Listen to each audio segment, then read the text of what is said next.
Biblical creation is not at all scientific. And I know that this disturbs some people. They want the biblical creation story to be absolutely every last little detail perfectly true. But I don't think it is. And it's not supposed to be, because the biblical creation story is theology, not science. The Bible is not a science textbook. It's a textbook teaching us about who God is and how he relates to mankind. And so we need to view the creation story in that sense, rather than treating it as scientific evidence.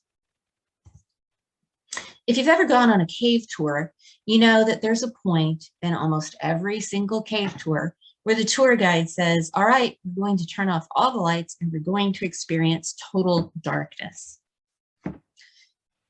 And it's chilling. Total darkness is like a huge void. It's like it changes all of your senses.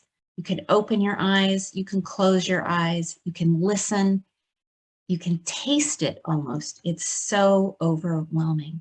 And there was a time, the biblical creation story tells us, when there was nothing except this darkness, this blackness, this deep, deep void. The only thing that was present was God and absolutely nothing else. Now, I encourage you to read Genesis chapter 1 on your own. This is the very first story in the Bible.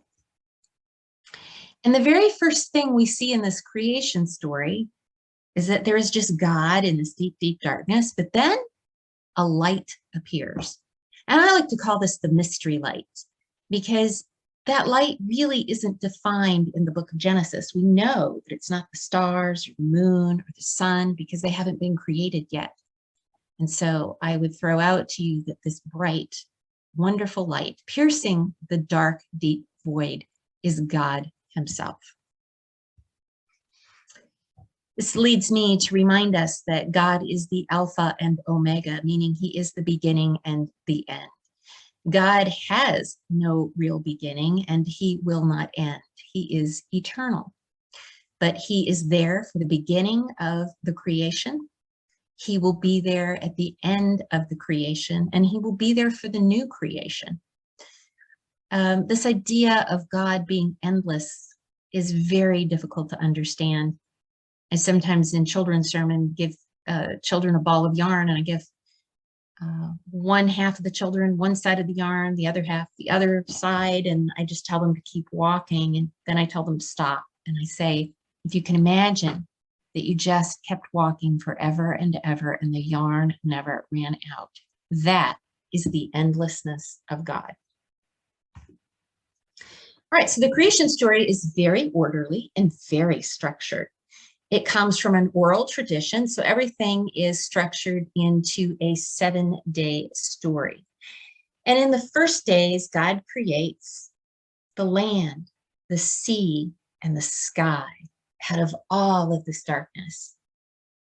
And in the second part of the story, he creates all of the creatures that populate the land, the sea, and the sky, and that includes humankind.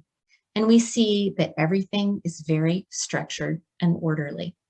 So what is the point of Genesis chapter 1, the creation story?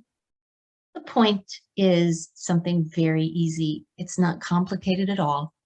God created everything out of nothing. And that is the message that we are to take away from Genesis chapter 1.